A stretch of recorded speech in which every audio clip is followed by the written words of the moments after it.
करत करत अभ्यास जड़मति होत सुजान। सबसे चीज़ ज़्यादा क्या नुकसान करती है अपने रेस्पिरेटरी सिस्टम को? अगर मैं स्मोकिंग की बात करूँ, टोबैको की बात करूँ, बीड़ी की बात करूँ। मेरे इतने साल के एक्सपीरियंस में या किसी और के भी डॉक्टर के एक्सपीरियंस में एक बीमारी एक जैसी नहीं प्रेजेंट करती है ना। 10 पेशेंट है तो 10 पेशेंट में वही बीमारी अलग अलग रूप में प्रेजेंट करती है। यानी बीमारी किताब नहीं पढ़ती जो हम पढ़ते हैं। जब 19 साल तो मैं आपको रेस्पिरेटरी मेडिसिन को पढ़ने में लगा। गवर्नमेंट में आपको दुआ मिलती है और प्राइवेट में पैसे मिलते हैं। जब तक बच्चा आगे नहीं बढ़ेगा तब तक देश आगे नहीं बढ़ेगा। पूरा लास्ट में एक ही शब्द है डॉक्टर के लिए, मेहनत मेहनत और मेहनत। और डॉक्टर से बड़ा कोई कलाकार ही नहीं है।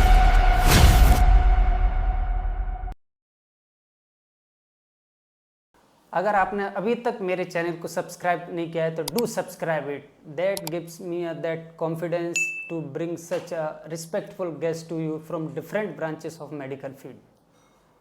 आज का एपिसोड मेरे लिए पर्सनली बहुत स्पेशल होने वाला है because for the first time on our podcast आज जो हमारे साथ हैं, he is from TB chest और respiratory medicine, the head of the department, respected doctor Deepak Nagar sir. So please welcome sir. सबसे पहले तो आपका बहुत बहुत धन्यवाद जो आपने अपना कीमती समय में से कुछ समय निकाल कर आज आप हमारे इस पॉडकास्ट में आए। ये तो बच्चों का हमारा कर्तव्य है, बच्चों को आगे बढ़ाना, क्योंकि ये तो हमारे, जब तक बच्चा आगे नहीं बढ़ेगा तब तक देश आगे नहीं बढ़ेगा। बिल्कुल सर। तो नदी है, सब धारा का पार्ट है, तो एक दिन आप भी नदी का हिस्सा बन जाएंगे और आखिरी में आप भी समुद्र बन जाएंगे। तो जब तक बड़ी नदी नहीं बनोगे आप लोग, फिर आखिरी में आपको ही समुद्र बनना है। सर तो सर सबसे पहले अगर मैं आपसे पूछूं, जैसे कि आज हम भी एक MBBS स्टूडेंट हैं, MBBS कर रहे हैं या फिर जो लोग कर रहे हैं, तो आपने भी उस 5 साल की MBBS की होगी, उसके बाद आज आप इस पद पे हैं। तो आपका जो MBBS का जो उसका वो जो दौर था उसकी कुछ यादें होंगी, आपकी कुछ चीज़ें होंगी जो आप हम सबके साथ शेयर करना चाहते हैं। तो सर एक बार उसका बता दीजिए। बेसिकली मैं हिंदी मीडियम से बिलोंग करता हूँ और मेरी इंग्लिश बहुत कमज़ोर थी और मैं 12th में 3rd डिवीज़न पास हुआ हूँ। तो उसके बाद मुझे जब समझ में आया कि पढ़ना चाहिए तो मैंने पढ़ाई स्टार्ट करी, रात दिन पढ़ा और फिर PMT में सेलेक्ट हुआ। फिर उसके बाद MGM में एंट्री हुई, फिर उसके बाद वहाँ गया तो वहाँ मालूम पड़ा वहाँ तो सागर है MGM मेडिकल कॉलेज पूरे। इसमें पहले फर्स्ट प्रॉपर में जबलपुर में था, 3rd हॉस्टल में रहा हूँ। तो वहाँ पर कंपटीशन इतना तगड़ा कि एक जना पढ़ता है तो दूसरों को नहीं बताता, दूसरा पढ़ता है इसको नहीं बताता है, जबलपुर में 3rd हॉस्टल। तो और वहाँ पर ऐसा एंथम है कि सभी जगह मेडिकल प्रोफेशन में कि once you eat you must read and you must read 15 hour per day.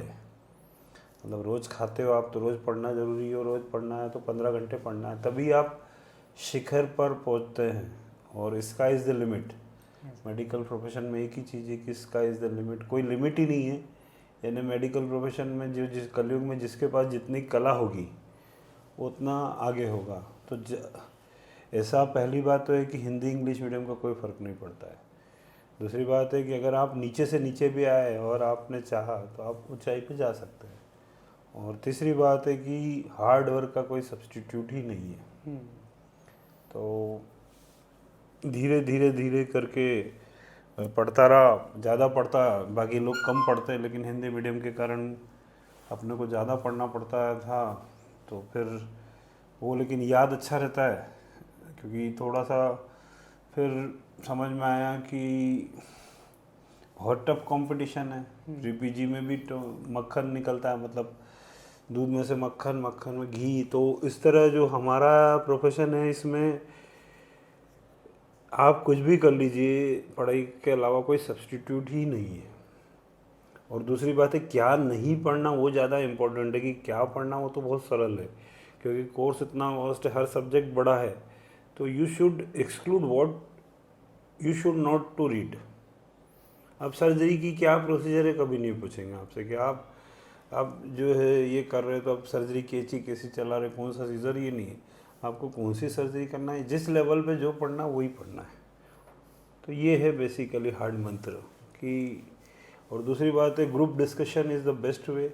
अगर एक मित्र अच्छा है तो आपको तार देगा, और एक मित्र खराब है तो वो डुबा भी देगा। तो हमेशा अपनी संगत जो है पढ़ने वालों के साथ ही रखें तो वो अच्छा रहेगा, क्योंकि अच्छा मित्र मिलना बहुत मुश्किल है। 100 बुरे मित्र के ऊपर एक अच्छा मित्र है। तो सर जैसे आपके भी मित्र रहेंगे, तो जैसे हाँ। आप एमजीएम में गए तो जो अभी आपके साथ हैं या फिर, तो आपका ऐसा ग्रुप रहा है कभी पहले? हाँ, मेरे ग्रुप शुरू से ही अच्छे रहे, अच्छे दोस्तों के रहे। पहली हॉस्टल में रहा तो वो मेरे साथ पढ़ता था 15 घंटे 12 घंटे। हम दोनों कंपटीशन रहता था 12-15 घंटे का कि कौन कितने घंटे पढ़ता है। और सबसे इम्पोर्टेंट होता है सिटिंग सिद्ध करना। और दूसरी बात है, ब्रह्मचर्य का बहुत इम्पोर्टेंट रोल होता है, क्योंकि क्या होता है, आप जितना अच्छा फोकस, क्या होता है कि 3 चीज़ें होती है। मतलब एक तो ड्रिंक खराब करती है, दूसरी गर्लफ्रेंड, और ये सब में भी माइंड डाइवर्ट होता है। और तो ये जो अपने को बेसिक जो चीज़ है, जो कि एडिक्शन नहीं हो किसी चीज़ का, कोई अल्कोहल का एडिक्शन नहीं हो, कोई ऐसा नहीं हो। और 5 साल ये तप है ये आपका। जैसे सोना है, अब वो कोयला से हीरा बनने की प्रोसेस है ये। तो मेडिकल प्रोफेशन आप पुराना भूल जाइए, क्योंकि जो पहले है उससे कोई लेना देना नहीं। वंस यू, अब मूसा उसमें ओखली में अपन ने वो दे दिया तो सब्बल से क्या डरना। ये है मेडिकल प्रोफेशन कि ये डेड एंड है। अगर इसमें घुस गए तो एंजॉय करिए। You should enjoy profession and go to sky. आपके शिखर पर पहुंचना है। तो ये है मेडिकल प्रोफेशन। तो सर जैसे कि अभी 30 अगस्त को नीट पीजी भी होने वाला है। हाँ। तो वो बच्चे नीट पीजी दे रहे हैं। हाँ। उनका जो भी कुछ टाइम बचा है, या फिर जिन्होंने नीट पीजी कर ली है वो नीट पीजी कर रहे हैं अभी। हाँ। चाहे वो सर्जरी में हो, मेडिसिन हो, अलग अलग डिपार्टमेंट में हो। तो उनके लिए मतलब उनको एक डिसीजन कैसे लेना है कि हाँ मुझे, अगर मैं रेस्पिरेटरी मेडिसिन की बात करूँ कि मुझे इस फील्ड में लेना है, मतलब उनको आप क्या कहना चाहोगे फिर? देखिए, आपको सबसे पहला तो ये कि बिफोर एंड आफ्टर। बिफोर यानी कि कम से कम 7 से 8 बार कोर्स होना चाहिए, कम से कम 7 से 8 बार रिवीजन आप? हाँ, 7 से 8 बार रिवीजन होना चाहिए। और आफ्टर ये है कि आपको अपनी लाइफ में सेटिस्फाइड नहीं होना है। कि अगर जैसे मुझे है, फर्स्ट टाइम पीजीआई में पैथो मिल रहा था, लेकिन मैंने छोड़ दिया पीजीआई चंडीगढ़। तो फिर उसके बाद इधर आया। तो आपको, अगर आपको मनपसंद ब्रांच नहीं मिली तो you should leave it and go for higher. और 7 से 8 बार और करत करत अभ्यास जड़मति होत सुजान। तो जितनी बार कोर्स होगा उतना आपका जो है सॉलिडिफिकेशन आएगा, कमांड आएगी। और जैसे ही आपकी एग्ज़ाम ख़त्म हुई तो एग्ज़ाम और जो आपको ब्रेक थ्रू नहीं लेना है। मतलब जैसे आज एग्ज़ाम दी तो 10 दिन बाद आप, ऐसा नहीं कि मैं ये 2 महीने बाद पढ़ूँ, तो आपका वो जो आप शिखर पे आए, नया बच्चा आया, वो ड्रॉप हो गए। तो वो नहीं करना है। मतलब हमारी सतत, जैसे नर्मदा नदी सतत बहती है, अब अगर धारा रोक दी जाए तो क्या होगा, ख़त्म हो जाएंगे। तो ऐसा ही है हमारे इसमें पढ़ाई में कि study should be continuous process. It's not like, it is like हमारा बेसिक चीज़ बन जाए, जैसे आदत बन जाए। जिस दिन आपकी वो हैबिट में आ गई तो आपको कोई रोक ही नहीं सकता, कोई का माइकल लाल नहीं रोक पाएगा। अगर आपकी एक हैबिट में आ गई कि यार मुझे पढ़ना है, और पढ़ना है तो पढ़ना है, और enjoy, we should enjoy the reading, we should enjoy our study. This not कि हम उसको एक टेंशन मान के ले कि ये, क्योंकि यही हमको कमा के देगी, सिद्धि यही है हमारी। जैसे कि सर जिसने रेस्पिरेटरी मेडिसिन ले ली तो उसके लिए मतलब उसको नहीं पता भी कि रेस्पिरेटरी मेडिसिन क्या है। तो अगर मैं इस पर्टिकुलर ब्रांच के बारे में थोड़ा बहुत जो भी लोग देख रहे हैं उनको बताऊं कि, तो आप उस फील्ड के बारे में कैसे क्या बताना चाहेंगे जिससे कि सामने वाला उसको आगे चल के अपना फ्यूचर में एज अ करियर चूज कर सके? देखिए, हर ब्रांच में इतना कुछ है। अब रेस्पिरेटरी मेडिसिन है तो रेस्पिरेटरी मेडिसिन में क्या है कि लंग डिसीज इतनी है, ब्रोंकोस्कोपी है, बायोप्सी है, प्लूरल डिफ्यूजन है, टैपिंग है, वेंटिलेटर है, ईबस है, थोरेकोस्कोप है, एलर्जी टेस्टिंग है, स्लीप स्टडी है। तो इतना है कि हम 19 साल तो मेरे को रेस्पिरेटरी मेडिसिन को पढ़ने में लगा।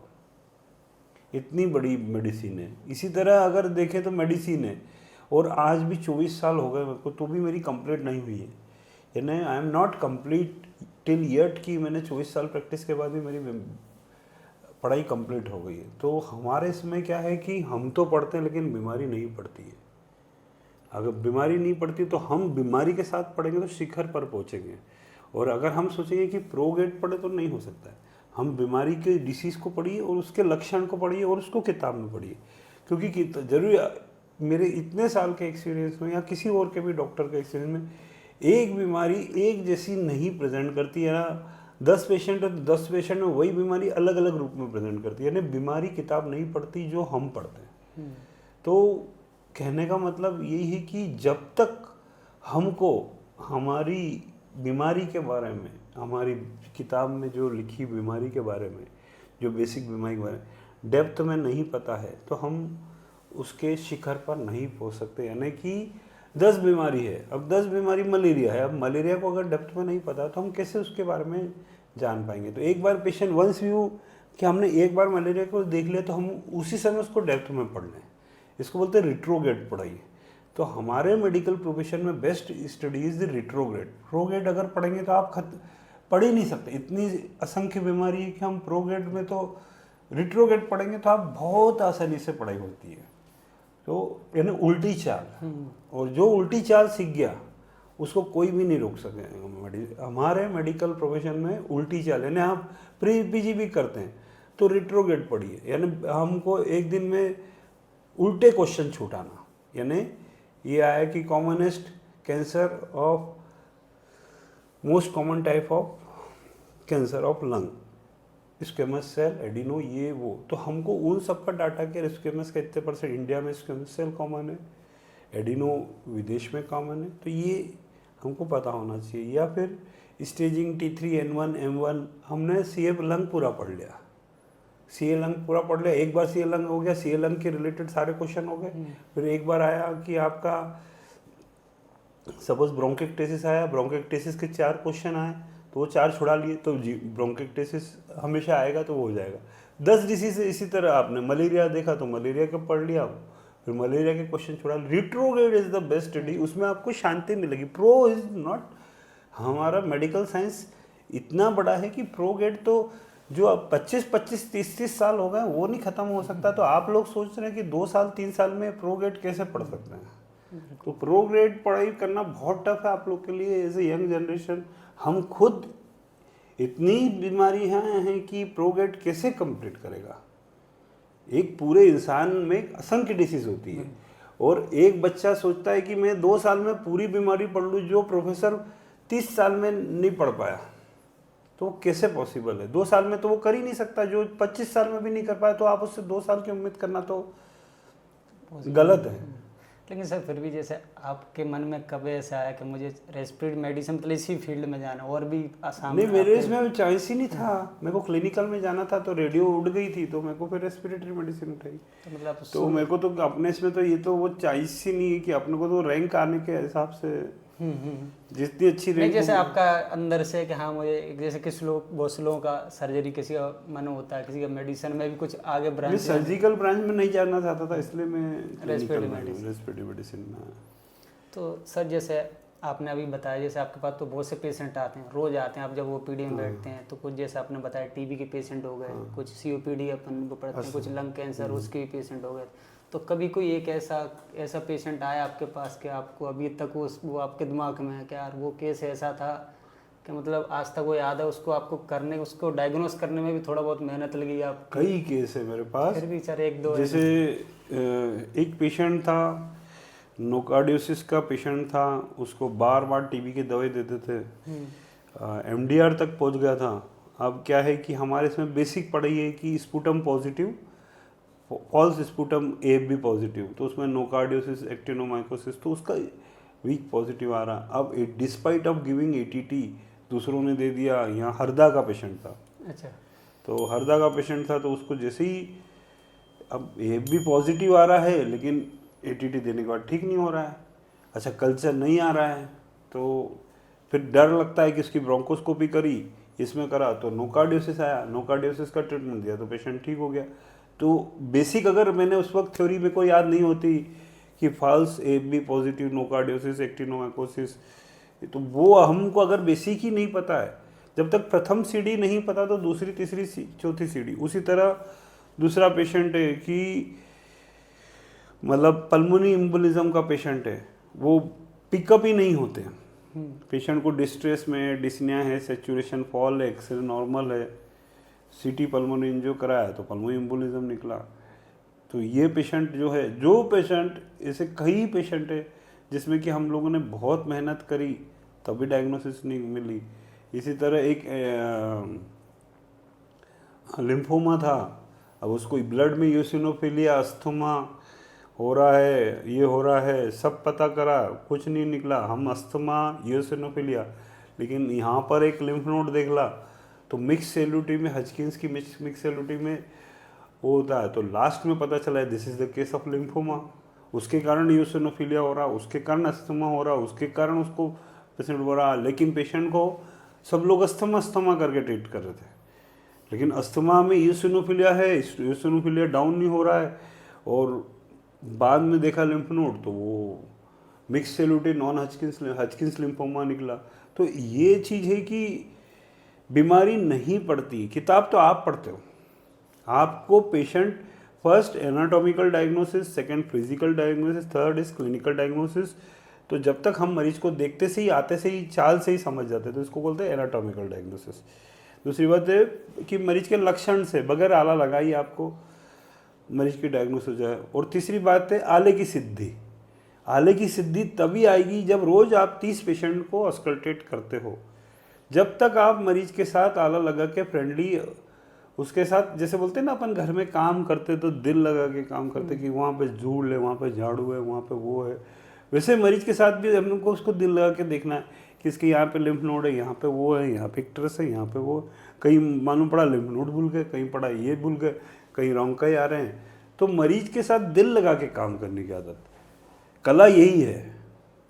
तो सर कभी ऐसा कोई आपके पास मरीज जो सही होके भी जाते हों, बहुत हजारों शायद सही। तो कोई मरीज ऐसा वापस भी आया हो आपके पास के डॉक्टर साहब आपके वजह में पूरा स्वस्थ? अरे बहुत मरीज है मेरे पास। कोई किस्सा ऐसा सर आपके बहुत अच्छे रहा हो? मिग्रेटर क्लास में मेरे नाम की चिट्ठियाँ लिखी देती कि धन्यवाद, पेशेंट बिल्कुल मरते हुए आया और उसको मैं पैदल पहुँचा देता, वेंटिलेटर अभी भी वेंटिलेटर पे से बाहर निकाल दिया, चिट्ठियाँ लगी रहती, चिपकी रहती थी।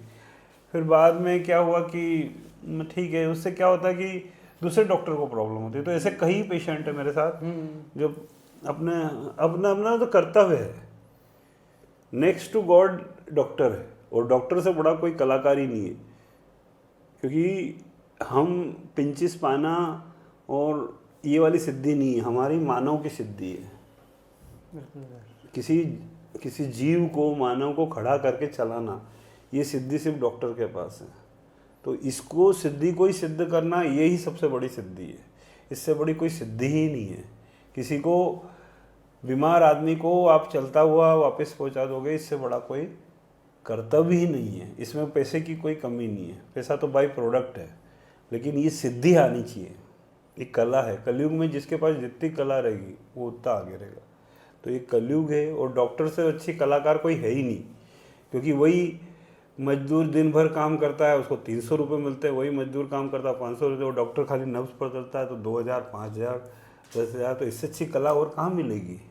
बिल्कुल सर, सही कहा है ना।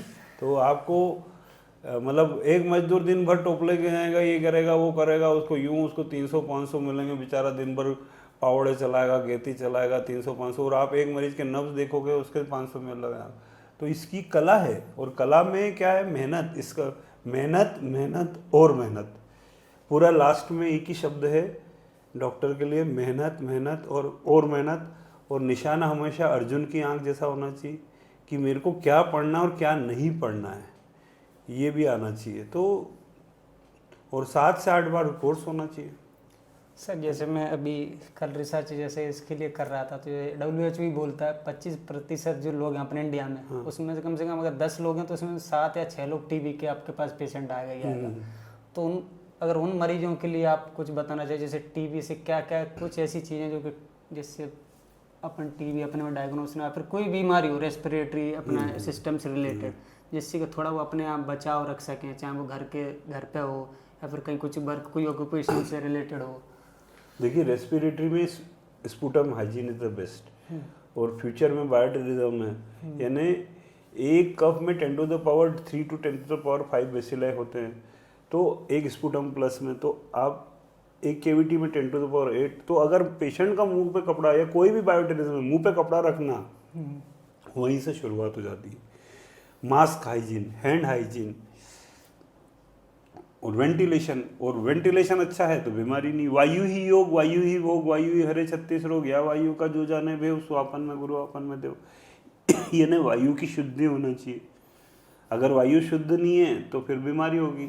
और वायु, सराउंडिंग वायु भी शुद्ध होना चाहिए, तो पेशेंट की जो वायु बाहर निकाल रहा है वो भी शुद्ध होनी चाहिए। तो वो जब शुद्ध होगी जब मुंह पे कपड़ा रखेगा। तो पहले तो वायु को शुद्ध करना है, यानी हर मरीज आपकी ओपीडी में आ रहा है तो मुंह पे कपड़ा रखे हो, क्योंकि बायोटेरिज्म है। तो वायु ही योग, क्योंकि आप जो बाहर से वायु लोगे वो इन्फेक्टेड है क्या है। अब आप बाहर सराउंडिंग है, जंगल में जाते हो तो क्यों अच्छा लगता है, क्योंकि वहाँ वायु शुद्ध है। पर आदमी 40 पेड़ होने चाहिए तो जाके बीमारी खत्म होगी।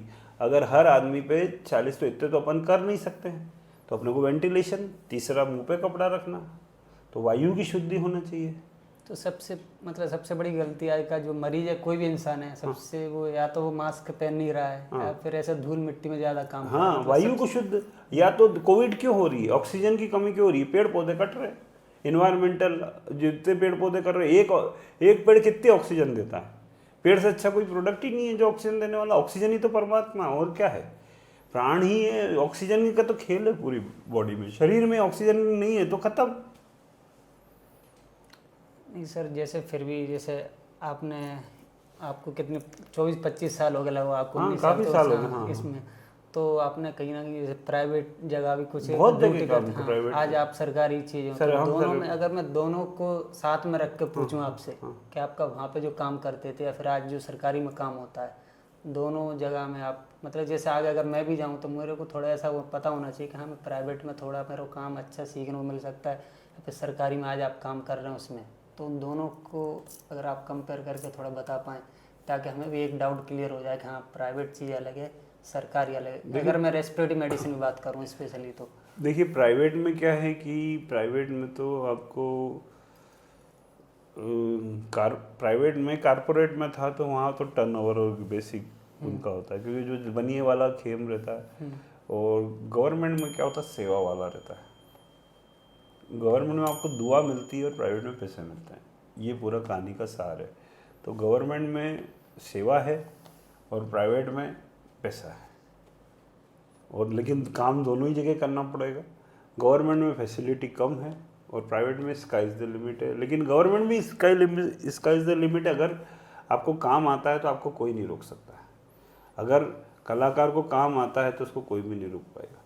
ये तो सर जैसा आज पीजीवी लोग हैं, मतलब कोई 36 घंटे ड्यूटी होती है, किसी से जाती तो खाते पीते सोते जगते हकते बाथरूम करते सब दूर पड़ो ना। आप क्या ये सब कोई यूजलेस बात है कि ड्यूटी है, ये ड्यूटी, ये सब फोकट की बात है। आप ड्यूटी पे भी पढ़ सकते हो, वहाँ पे भी चलते फिरते भी पढ़ सकते हो, सब दूर काम कर, सब काम करते हुए पढ़ा जा सकता है। चिंतन मनन से हो सकता है। आपकी किताब वहाँ बैठे वहाँ भी पढ़ सकते हो। आपकी आदत हैबिट हो गई, आपने बैठे कुर्सी पे तो आप पढ़ेंगे की हैबिट हो गए तो वो हो गई। बाकी सर जैसे कुछ बीमारियां आप जैसे मैंने ओपीडी में आपको देखा भी है, मरीजों को मतलब दवाई तो अपन लिखते ही हैं एट लास्ट, लेकिन आप कुछ चीज़ें करके भी बताते हो कि कुछ ये सांस रिलेटेड आपके वाली एक्सरसाइज जो नॉर्मली घर पे कोई भी इंसान है कोई मरीज कर सकता है, तो आप उससे रिलेटेड कुछ जो कि लोग देख सके कि हाँ जरूर नहीं अपन डॉक्टर ने ऐसा बोला। वायु प्राण जो है ना, लेटरिन का रास्ता बंद करके सांस को लेना और ये रोकना। कहता हूँ कह जाता हूँ, कहाँ बजाऊँ ढोल, मूल रखो बांध के, एक सांस गई तो गया 3 लोग का मूल। तुम सांस को रोकना, ये 90% आपका जो deep breathing, diaphragmatic breathing and pursed lip breathing, ये जो है डीप ब्रीदिंग, आज तक 90% को हाउ टू टेक रेस्पिरेशन यही नहीं पता, सांस कैसे लेना, ये सबसे बड़ी कंजूसी है। और सारा अध्यात्म, सारे शंकर भगवान, बड़े बड़े ब्रह्मा विष्णु महेश इसी को पढ़ रहे हैं। तो हमसे लेके तो सही तरीका ये कि हमको लेटरिन का रास्ता बंद करके सांस को रोकना है, उसको होल्ड करना है और धीरे धीरे धीरे छोड़ करना है। ये है सांस लेने का। यानी हमको, जैसे आपने बचपन में देखा होगा पंप हम खींचते थे तो पंप को ऊपर तक ले गए, रोका और धीरे धीरे छोड़ा। तो ये है पंप का पूरा यूटिलाइजेशन। अब आपको मैंने 25 लाख रुपए दिए और आप 5 रुपए या 10 रुपए यूज़ करो तो ये आपकी गलती है। हमारे फेफड़ों में 2 बिलियन एल्वेलाई है। अब हम 2 बिलियन एल्वेलाई को तो यूज़ ही नहीं कर रहे, फुसफुस को हम तो यूज़ कर रहे सिर्फ 50,000 1 लाख। तो हमारे जो 2 बिलियन है वो तो जैसे अब घर में जो है, हम 2 बिलियन में से सिर्फ 50,000 और एक यही काम कर रहे हैं, बाकी लोग आलसी हो जाएंगे, घर में पड़े पड़े काम थोड़ी करेंगे फिर। तो आपको 2 बिलियन वर्कर को एक साथ काम करवाना है, तो वो कैसे काम कराओगे? कहता हूँ कह जाता हूँ, कहाँ बजाऊँ ढोल, मूल राखो बांध के। मूल है ना जो हमारा गुदा द्वार है, जो हमारा, उसको बांध करके जैसे ही आपने सांस ली तो हमारे 2 बिलियन एल्वेलाई हुए, फिर रोका, फिर धीरे धीरे छोड़ा। ये थे। मैं एक इंटर्न हूँ, MBBS स्टूडेंट है, आगे PG है, या फिर जो आगे अभी बच्चे आने वाले हैं इस फील्ड में, तो उन सभी के लिए आपकी एक क्या सलाह, या फिर ऐसे उनके फ्यूचर को अच्छा बनाने के लिए? मेहनत मेहनत और मेहनत और फोकस। अर्जुन की आंख जैसा आपको निशाना लगाना है। और कोई बहुत सरल है, रिट्रोग्रेड पढ़ाई करो, 7 बार कोर्स करो, मेहनत मेहनत और मेहनत। इससे कोई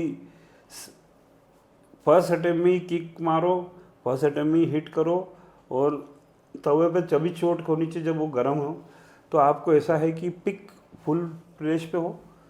बहुत सरल है यार, कोई कठिन ही नहीं है, हमने कठिन बना दिया है। सर जैसे कि आप, मतलब मैं जो 18 साल से 25 साल की खासकर इस पॉपुलेशन की बात करूँ, जिसमें आजकल लोग चाहे वो सिगरेट से भी हो चाहे, तो सबसे चीज़ ज़्यादा क्या नुकसान करती है अपने रेस्पिरेटरी सिस्टम को? अगर मैं स्मोकिंग की बात करूँ, टोबैको की बात करूँ, बीड़ी की बात करूँ, चाहे कि 18 से 25 साल की उम्र के अगर बच्चों को आपको कुछ कहना हो तो, जो सेवन करते हैं। देखिए, स्मोकिंग, सिगरेट तो पीना नहीं चाहिए, सिगरेट से नुकसान होता है, तो स्मोकिंग बंद कर दिया। नहीं, फिर भी अगर उनको कुछ कहना होगा कि वो कैसे तो कुछ तो बंद तो कर देते हैं। नहीं, बंद तो करना है, लेकिन फिर अगर आपको फेगर स्ट्रोक होता है, क्योंकि ये क्या होता है, ये जैसे ही निकोटीन और ये हम लेते हैं तो ये हमारे ब्रेन में रिसेप्टर होते हैं, एड्रेनलिन, नॉन एसिड, तो ये इसको स्टिमुलेट करता है। तो आपकी जो डिप्रेशन से आप एक्साइटमेंट मूड में आ जाते हो। जैसे ही आप इनहेल करते हो, तो पहले के ज़माने में लोगों दूसरी औषधियाँ लेते थे, तो first stroke is the enough. आपने जैसे ही किसी भी चीज़ का एक कश लिया, तो वो आपको एक कश के बाद सेकंड स्ट्रोक तो पहले ये कि आप स्मोकिंग को कम कर सकते हैं, तो स्मोकिंग को कम कर दीजिए इस तरीके से कि आपने अगर सपोज 20 बीड़ी पी रहे तो आप 1 बीड़ी पे आ सकते हैं, 20 सिगरेट पी रहे तो 1 सिगरेट पे आ सकते हैं, फिर धीरे से उसको 1 स्ट्रोक पे आ सकते हैं, 2 स्ट्रोक पे आ सकते हैं। क्योंकि पहला कश, दूसरा कश, यही आदमी को सेटिस्फाइड कर देता, तीसरा चौथा, क्योंकि रिसेप्टर फर्स्ट और 2 कश में स्टिमुलेट हो जाते हैं। उसके बाद तो वो जो होता है वो एडिक्शन हो जाता है। अगर सपोज किसी को इस तलब ही है, बहुत सारे मरीज बोलते हैं कि मेरा को होता ही नहीं है, तो पहले 2 कश लिया, उसके बाद उसको बोल दो कि छोड़ दे, तू तेरा काम हो जाएगा, 2 कश में आपके रिसेप्टर स्टिमुलेट हो जाएंगे। बेसिकली मैकेनिज्म ये तो पढ़े अनपढ़ की बात है कि बीड़ी पीते जाओ, लेकिन क्या उसका जस्टिफिकेशन क्या है? जैसे ही बीड़ी पिया, सिगरेट पिया, कुछ भी पिया, उसने लिया तो उससे रिसेप्टर स्टिमुलेट हुआ, रिसेप्टर से वो एक्साइटेड हो जाता है, एक्साइटेड होता है तो और वो सोचने जाओ मैं बहुत पावरफुल हूँ, मतलब उसके अंदर यूफोरिया आ जाता है, वो फॉल्स बिलीव हो जाता है। मुंगेरी लाल के हसीन सब ने, तो वो कहने का मतलब है उसके 2 स्ट्रोक के 2 स्टेप वो बहुत है, उसके बाद उसको बोल दो कि ये कम कर दे। ठीक सर, आपका बहुत बहुत धन्यवाद, आपने इतने अच्छे जो हमारे सवाल थे उनके जवाब दिए। धन्यवाद। Thank you so much. आपने अपना इतना पेशेंस देख के मेरा पॉडकास्ट टिल एंड तक देखा। अगर आपको मेरा पॉडकास्ट थोड़ा भी वैल्यूएबल लगा हो, so please subscribe it and comment below आपको कौन सा पार्ट सबसे अच्छा लगा, और फ्यूचर में आप किस गेस्ट या फिर किस ब्रांच के आप सर या मैम के साथ पॉडकास्ट देखना पसंद कर रहे हैं। So please comment below. Thank you so much and have a great day.